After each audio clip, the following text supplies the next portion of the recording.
Bonsoir, bienvenue dans cette nouvelle édition du magazine culturel Kiosque. Alors ce soir, nous allons nous intéresser évidemment aux 31e Journées européennes du patrimoine avec notre invitée Laure Valette du Musée de la Ville. On va parler évidemment de ce qui se passe autour de l'agglomération. Il sera également question du festival Food Rock à Manille-les-Hameaux qui a lieu les 10 et 11 octobre. C'est de la musique et puis en cinéma, des avis de spectateurs et le coup de cœur d'un professionnel du 7e art.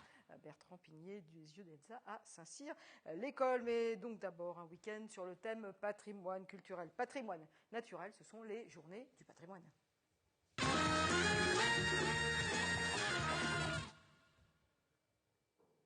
Et on va parler avec vous, Laure Valette, bonsoir, des choses à voir, à entendre. À Saint-Quentin en Yvelines, il y a un programme extrêmement varié sur l'agglomération. Il y a le thème de l'eau qui est récurrent puisque c'est le thème nature cette année pour les journées du patrimoine. Mais peut-être avant de parler de ce qui se passe autour du thème de l'eau, je voudrais qu'on parle notamment d'une visite assez exceptionnelle, un château qui est très peu ouvert au public, vous le sauriez, c'est le château de la Verrière. C'est vrai. Il est très rarement ouvert au public parce que c'est très compliqué pour eux de se rendre disponible le week-end. C'est un château qui est privé, c'est le site de la MGEN. Et donc vraiment, ils font un geste magnifique en ouvrant ce château. C'est un château qui est du coup peu connu du public, mais qui vraiment a une emprise sur le territoire de la Verrière qui est importante et qui vraiment recèle de jolies choses à découvrir, même s'il a été très transformé. Il y a des pièces entièrement avec des boiseries d'époque. Il y a une chapelle qui mélange des fresques art déco et des mosaïques un peu à la byzantine. Donc il y a des jolies surprises à découvrir sur ce château. Donc on peut rentrer à l'intérieur, évidemment. On va rentrer à l'intérieur, oui. Très exceptionnellement, on va rentrer à l'intérieur et découvrir tout ça. Tout à fait. C'est un château, je rappelle, qui a été fondé au XVIe siècle et qui est aujourd'hui la propriété de la MGEN. Et le parc, en plus, est ouvert au public depuis quelques mois, je crois. Effectivement. À tous les habitants de la Verrière. Mais pas tout le parc, et on ne voit pas bien le château. Mais non, c'est vrai, on voit pas bien. Vraiment, c'est l'occasion. Donc c'est l'occasion jamais. Et il reste des places. C'est important de le dire parce que il y a des animations autour des journées du patrimoine qui sont complètes. On va en parler. Mais là, il reste des places pour ce château de la Verrière, ce très beau château, donc à découvrir. Alors, je l'ai dit, la nature, c'est évidemment le thème de ces journées du patrimoine. On va parler de l'eau. Et quand on parle de l'eau à Saint-Quentin-en-Yvelines, on pense étang, la base de loisirs. Forcément, il y a beaucoup d'animations qui vont avoir lieu autour de cet étang. Il y a tout un programme construit le samedi après-midi, le 20, autour de l'île de loisirs maintenant, comme elle s'appelle. Oui, c'est vrai, l'île de loisirs. Voilà. Qui propose à la fois des visites, alors des visites autour du patrimoine naturel, faune, flore, des visites autour de l'histoire de cet étang qui est très riche, qui est un étang artificiel, pour ceux qui ne le sauraient pas, et aussi un spectacle. Donc voilà, il y a vraiment des façons différentes d'aborder le patrimoine, de manière conviviale, drôle, plus sérieuse, et on peut combiner. Donc voilà, vous pouvez faire votre programme à la carte. Et on peut rappeler que l'étang de Saint-Quentin a été créé, vous dites qu'il est artificiel, parce qu'il a été créé pour satisfaire les besoins du château de Versailles. C'est ça, tout à fait, au XVIIe siècle. Il est complètement créé de la main de l'homme, donc d'où son côté patrimoine culturel aussi. Tout à fait. Et parmi toutes les animations qu'il y aura donc, à la base de loisirs, autour de l'étang de la base de loisirs, il y a la compagnie Thalia Théâtre qui va proposer un spectacle qui s'appelle C'est dans l'eau. On a rencontré les comédiens et la metteur en scène, Aran Barling, qui est en répétition à la Verrière. Cette année, les journées du patrimoine sont dédiées à la nature et la culture. Thalia Théâtre a donc imaginé un spectacle autour de l'eau, un spectacle présenté par des comédiens, des musiciens, un circassien et la troupe de la Scarabande. Ils seront en représentation à la base de loisirs de Saint-Quentin-en-Yvelines. Nous créons à partir d'images que j'ai préparées. Et puis après, on les expérimente et on essaye de voir si ça tient la route. Alors, on va décliner l'eau des loisirs, l'eau historique, l'eau de la création, l'eau qui engloutit tout et l'eau qui reprend son terrain et qui peut-être nous fait disparaître si on ne fait pas attention. Il y a une petite virgule au parapluie de Cherbourg. Ici, nous sommes plutôt dans les parapluies de la Verrière ou de Trappes. Il y a des petites virgules comme ça. Il y aura Marie-Antoinette aussi, par exemple, puisque elle a fait pas mal de choses avec l'eau. Elle a vraiment voulu la maîtriser et l'utiliser à fond. Donc, il y a des petites virgules, des petites images comme ça. Et nous avons un mâchinois. C'est le musée de la ville qui a proposé la base de loisirs et nous avons fait une visite ensemble pour voir dans quel endroit nous pourrions faire ce spectacle. On a choisi un endroit un petit peu entouré, on va dire ça comme ça.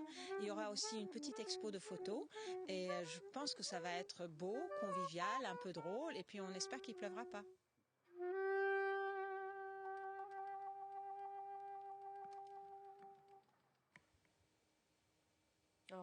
on va espérer qu'il ne va pas pleuvoir. Bon, ceci, ils ont des parapluies pour se protéger. Eux ont des parapluies. Nous, dans le public, on n'en a pas. Mais bon, ce serait logique. C'est dans l'eau qu'on en prenne un peu sur la tête, mais on n'espère pas quand même. Ouais. Donc il faut le rappeler, c'est une création et ça sera présenté samedi. Donc on sait un petit peu avec Anne sur le contenu du spectacle, mais vous l'avez pas vu encore le spectacle. Non, je l'ai pas vu. J'ai eu des échos. Ça a l'air à la fois drôle, à la fois poétique. À la fois un peu de réflexion, puisque c'est cyclique autour de l'eau, on est de l'eau, et si on ne fait pas attention à notre environnement, elle peut aussi nous engloutir. Donc voilà, c'est tout mélangé. Je pense que c'est accessible à tout le monde, très peu de texte, beaucoup de poésie, donc en famille, pas de problème. Voilà. Donc Thalia Théâtre, ce sera samedi après-midi à la base de loisirs de Saint-Quentin en Yvelines. Et puis pour rester dans le domaine de l'eau, il y a une rando patrimoine dimanche qui a lieu. Tout à fait. Dernière place disponible, donc précipitez-vous à Guyancourt dimanche. Donc pareil, beaucoup de choses à dire autour de l'eau, du Moyen-Âge à l'époque contemporaine, un joli parcours entre ville et nature vers les étangs de la Minière, les sources de la Bièvre, donc très sympa aussi. Il reste donc pas beaucoup de place. Voilà. Donc il faut s'y précipiter. Et c'est important de rappeler aussi que c'est gratuit. Les journées Tout du est patrimoine, gratuit. Tout est gratuit, à l'exception de l'entrée, on le rappelle, de la base de loisirs pour ceux qui viennent en voiture. Voilà. Mais sinon, tout est gratuit. Alors les incontournables des journées du patrimoine à Saint-Quentin-en-Yvelines, c'est quand même le musée de la ville et la commanderie des Templiers. Alors, la commanderie des Templiers, est-ce qu'on peut rappeler un peu l'historique de ce lieu? Oui, c'est un lieu très prestigieux, fondé à la fin du XIIe siècle. La chapelle date du début du XIIIe siècle, qui est donc une commanderie templière, un lieu où les moines de l'ordre du Temple pratiquaient essentiellement l'agriculture, mais aussi un lieu qui était gardé, donc il y a un bâtiment des gardes, un lieu aussi fortifié, et qui a traversé les époques avec beaucoup d'histoires, beaucoup de changements, beaucoup de rebondissements, vraiment des choses très intéressantes à découvrir, où l'histoire locale croise la grande histoire, et avec des jolis vestiges et une chapelle qui est rénovée depuis 2 ans maintenant, et qui est vraiment un joyau à découvrir. Il reste des places pour la visite guidée. Il reste des places pour la visite guidée à 15h. Il reste des places aussi pour le concert dimanche à 17h, qui est vraiment un joli moment. Si vous n'avez jamais entendu l'ensemble vocal de Saint-Quentin en Yvelines dans la chapelle de la commanderie, venez, parce que c'est un joli moment. Voilà, et c'est un couture particulier, un ensemble vocal dirigé par Valérie Josse. C'est toujours de très très bonne qualité. Ça, c'est pour la commanderie des Templiers. Il reste des places, donc ça c'est chouette. Le musée de la ville alors?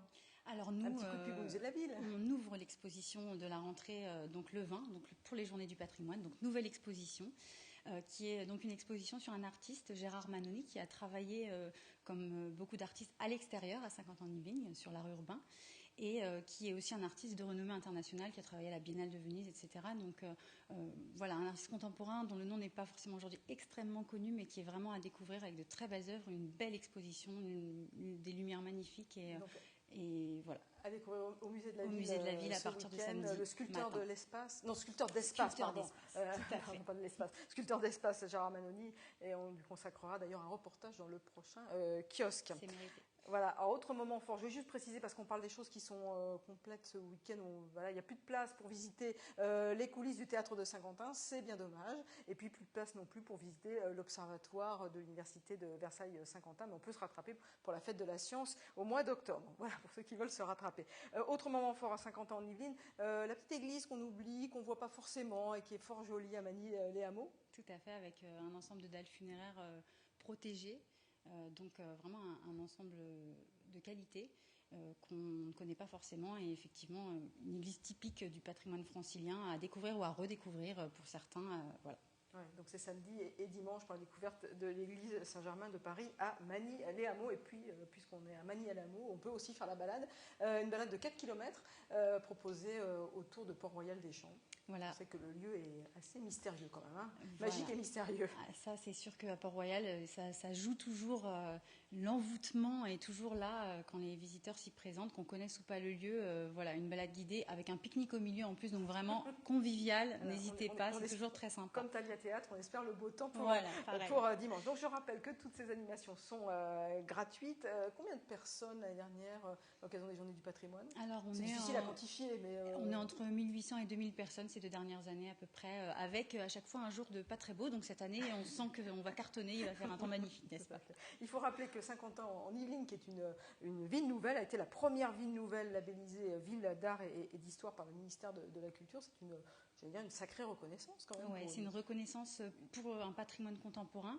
C'est aussi une reconnaissance pour un patrimoine historique avec des grands sites comme Port-Royal-des-Champs ou la commanderie qui ont tendance à être parfois gommés par l'urbanisme contemporain. Donc ça raccroche les wagons, ce label. Et c'est aussi une reconnaissance pour les actions qui sont mises en place sur l'agglomération pour faire découvrir tout ça. Et pour finir, une petite question test, piège, je ne sais pas, mais est-ce qu'on peut citer des architectes connus qui ont travaillé sur 50 ans de ou des artistes qui ont apporté leurs pattes? Oui, effectivement, il y a un certain nombre d'architectes ou d'artistes de renom. Donc on peut citer Ricardo Bofill, Dominique Perrault aussi, l'auteur de la Bibliothèque nationale, que tout le monde connaît, mais on ne connaît pas tous les immeubles Lumière à 50 ans en Yvelines. On peut également citer comme artistes des artistes comme Martha Pan ou Dany Caravane qu'on ne connaît pas toujours parce que l'art contemporain, on ne connaît pas toujours, mais c'est vraiment de grands artistes qui ont travaillé à l'international et qui vraiment ont fait des jolies choses sur notre territoire. Voilà, donc il faut ouvrir l'œil, il y a plein de choses à découvrir à Saint-Quentin. Il y a beaucoup de choses. Merci beaucoup Laure Valette pour nous parler de ces 31e journées européennes du patrimoine à Saint-Quentin en Yvelines. Et je vous propose maintenant, on continue à parler des journées du patrimoine, on va aller du côté évidemment de Versailles, le château qui participe à ces journées. Après le succès de l'ouverture de l'aile du Midi, c'était en 2013, le château de Versailles présente à l'occasion des journées du patrimoine les espaces et collections des galeries historiques. 2 étages de l'aile nord du château seront exceptionnellement ouverts au public et je vous propose d'écouter Frédéric Lacaille. Alors là, vous allez découvrir au premier étage des peintures, surtout une espèce de grande présentation du règne de Louis XIV, depuis son enfance jusqu'à sa mort, donc la grande figure de Versailles. Et ici, au second étage, nous avons des salles consacrées en fait pratiquement au XIXe siècle, après Napoléon, c'est-à-dire depuis le retour des Bourbons sur le trône en 1814-1815, avec les 2 restaurations, et jusqu'à la Première Guerre mondiale. Donc un siècle d'histoire de France. La plupart des visiteurs de Versailles ignorent totalement en fait qu'il y a ce musée historique qui est encore quelque sorte caché derrière la résidence royale. C'est comme la partie immergée en fait d'un iceberg, puisque les collections historiques de Versailles sont un ensemble absolument énorme que Louis-Philippe avait installé dans tout le château. Et petit à petit, la résidence royale a reconquis certains espaces, les appartements historiques, mais il y a toujours de très nombreuses salles historiques que nous avons donc l'occasion de montrer pour les journées du patrimoine, en attendant de pouvoir les montrer plus souvent, plus facilement, plus normalement en fait au public d'ici, on l'espère, quelques années.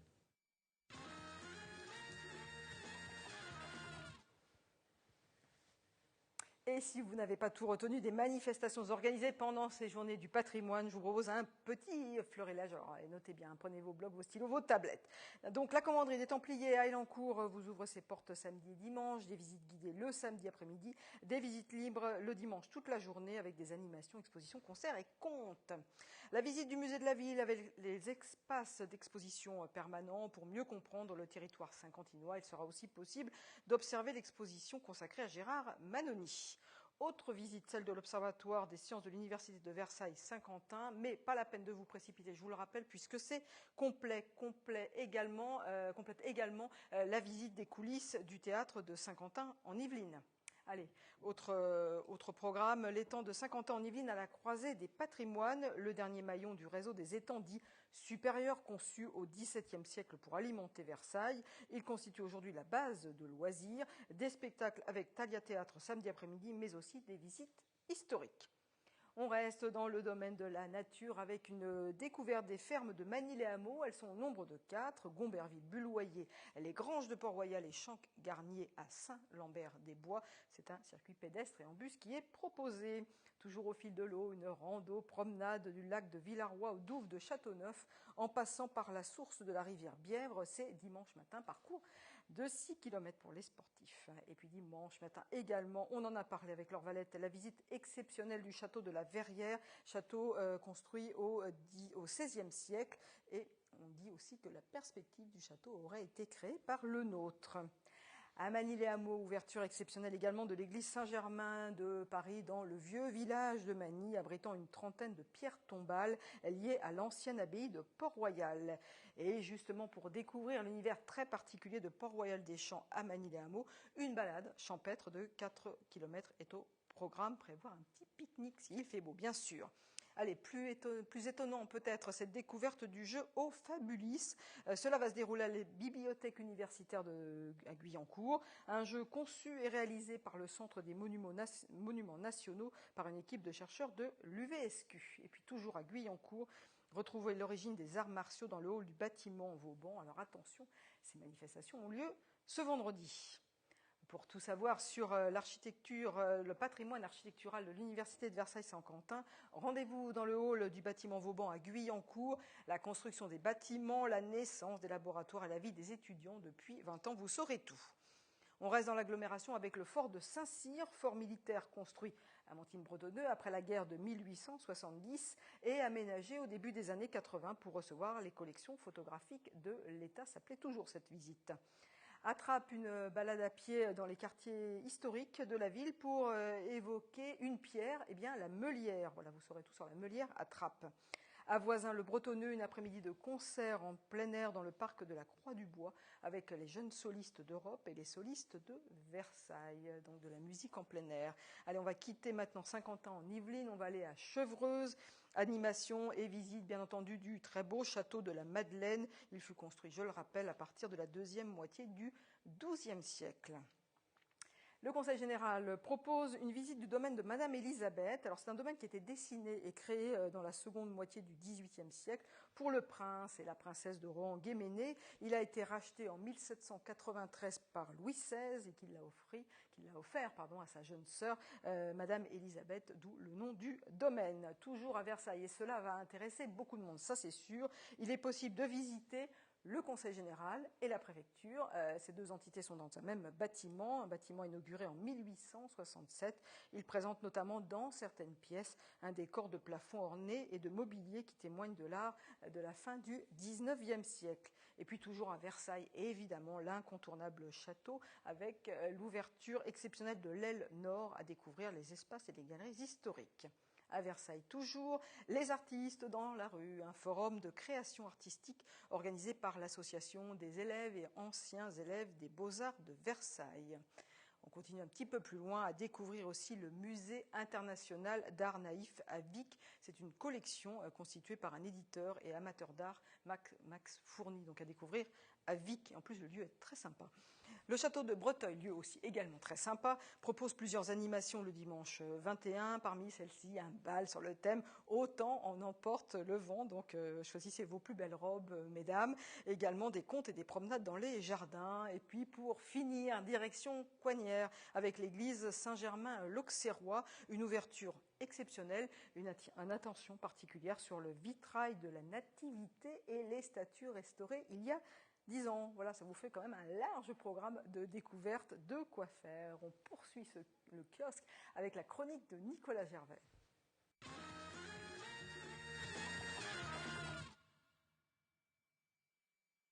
Elle nous fait découvrir cette semaine le festival Food Rock à Magny-les Hameaux qui aura lieu les 10 et 11 octobre prochains.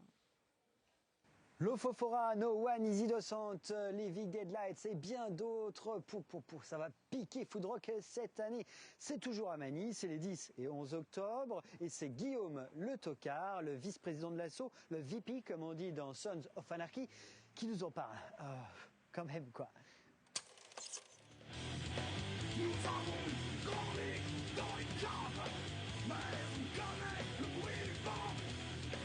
Chez nous on jouit, mais on en bave. La vie se conjugue au présent. On se bat pas pour le salut de notre âme, ni de notre cul, mais pour garder la tête. C'est un festival qui tourne essentiellement autour du rock. Enfin, on essaye de couvrir un maximum de styles, mais c'est centré autour de tout ce qu'est une guitare électrique. Un festival convivial qui dure 2 jours et qui est situé à Magny-les Hameaux, à l'Estaminet. C'est la 4e édition cette année. On monte en popularité, en notoriété.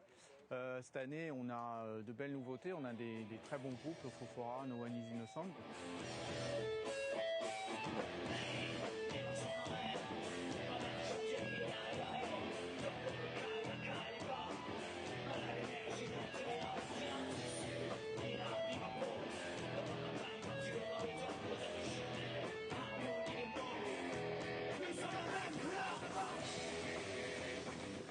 Vendredi, on a Sylvie Larsen qui sera en tête d'affiche avec No One is Innocent. Donc c'est une des seules dates qu'ils vont faire sur toute l'année 2014. Donc ils ont choisi de faire le food rock. Et puis un groupe du coin qui est With Gasoline, donc qu'on a mis en avant parce qu'on reçoit énormément de propositions de toute la France. Et on sélectionne généralement des groupes de la région. Et bien maintenant rayé, pauvre fou. N'ayez pas de regret, on en aura bien profité. C'était le prix à payer, nous reste à finir en beauté. Non, personne ne saura jamais ce qu'on aurait pu faire, ce qui restait à essayer.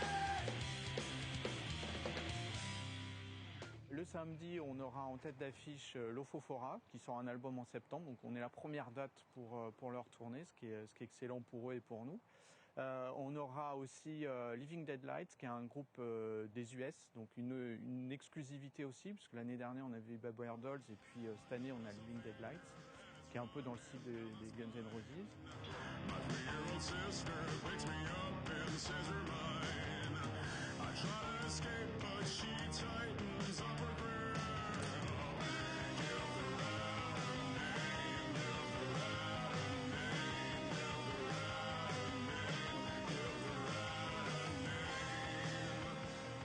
On aura Loading Data, donc un groupe de stoner parisien qui est en train de monter en puissance. On a Dirge, qui est un groupe qui a une vingtaine d'années, qui est un métal atmosphérique de quelque chose très particulier, mais dont les fans aiment beaucoup. Et puis on aura Face Down, qui est un groupe aussi du coin, de Guyancourt, là, qui est dans le style très métallique, qui est assez violent, mais qui plaît beaucoup aussi dans le coin.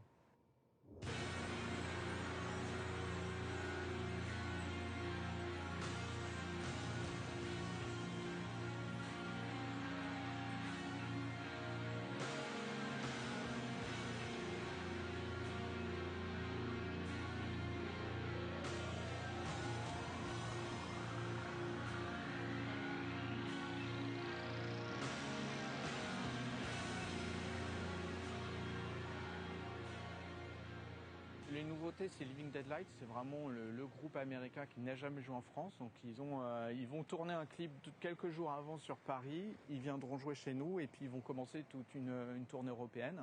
Donc ça, c'est la grosse nouveauté. Et du coup, ils joueront en acoustique, ça c'est un peu une exclue là que je vous donne, mais ils vont jouer en acoustique le vendredi. Donc les gens qui viendront le vendredi pourront les voir sur quelques morceaux en acoustique dans le bar.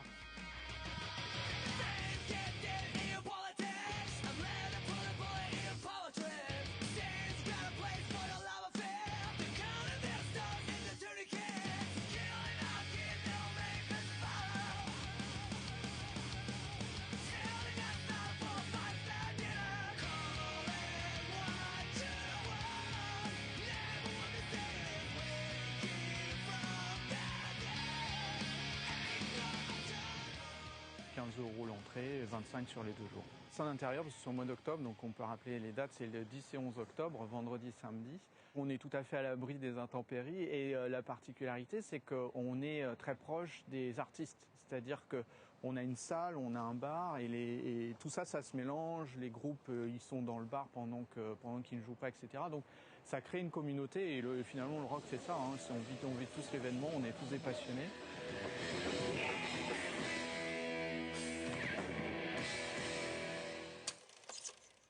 Et voilà pour le rock. Et maintenant, on retrouve Catherine en plateau. Et moi, je vous dis à la semaine prochaine.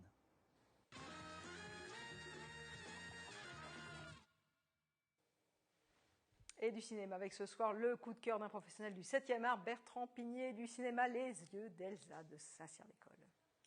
Le coup de cœur de la semaine au cinéma Les Yeux d'Elsa à Saint-Cyr-l'École, c'est Le Conte de la princesse Kaguya, le dernier né des studios Ghibli. Après Le Vent se lève, dernier film annoncé de Hayao Miyazaki, voici le dernier film annoncé de Isao Takahata, son comparse de toujours. C'est donc l'histoire d'une princesse qui naît dans un bambou. C'est un conte qui date du 9e siècle au Japon, que tous les Japonais connaissent, que nous connaissons moins, mais que Isao Takahata reprend pour en faire une sorte de conte d'ode à la nature, au lien entre l'homme et la nature. C'est un film qui est accessible dès très petit, dès 6-7 ans. Et c'est un film avec un univers graphique absolument foisonnant, avec une musique absolument bouleversante et une histoire qui plaira à tout le monde, des plus petits aux plus âgés.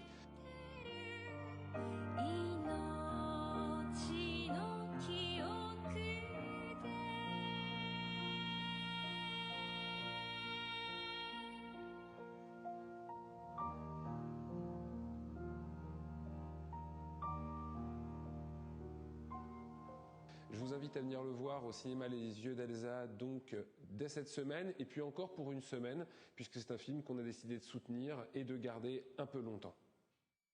Allez, kiosque, c'est terminé. Bonne soirée à vous. Excellente journée du patrimoine. À bientôt.